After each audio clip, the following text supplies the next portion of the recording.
أهلا بكم أعزائي ومتابعي المشاهدين. شاهد جدول ترتيب الدوري الإنجليزي بعد فوز ليفربول ومانشستر سيتي. حقق مانشستر سيتي فوزا هاما على ليستر سيتي بنتيجة 2-0، بينما تمكن ليفربول من التغلب بصعوبة على إيفرتون بهدف واحد فقط، وذلك في إطار منافسات الجولة الثلاثين من الدوري الإنجليزي الممتاز.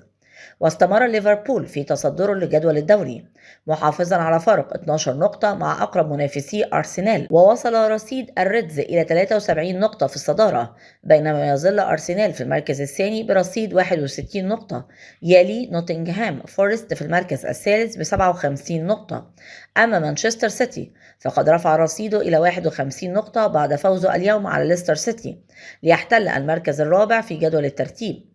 جدول ترتيب الدوري الإنجليزي الممتاز: ليفربول 73 نقطة، أرسنال 61 نقطة، نوتنغهام فورست 57 نقطة، مانشستر سيتي 51 نقطة، نيوكاسل يونايتد 50 نقطة، تشيلسي 49 نقطة، أستون فيلا 48 نقطة، برايتون 47 نقطة، فولهام 45 نقطة، بورنموث 44 نقطة، برنتفورد 41 نقطة، كريستال بالاس 40 نقطة، مانشستر يونايتد 37 نقطة، توتنهام 34 نقطة، إيفرتون 34 نقطة، ويست هام 34 نقطة، ويلفر هامبتون 29 نقطة، إبسوتش تاون 20 نقطة، ليستر سيتي 17 نقطة، ساوثا مابتون 10 نقاط.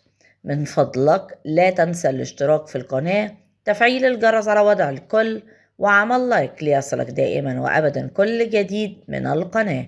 شكرا لكم.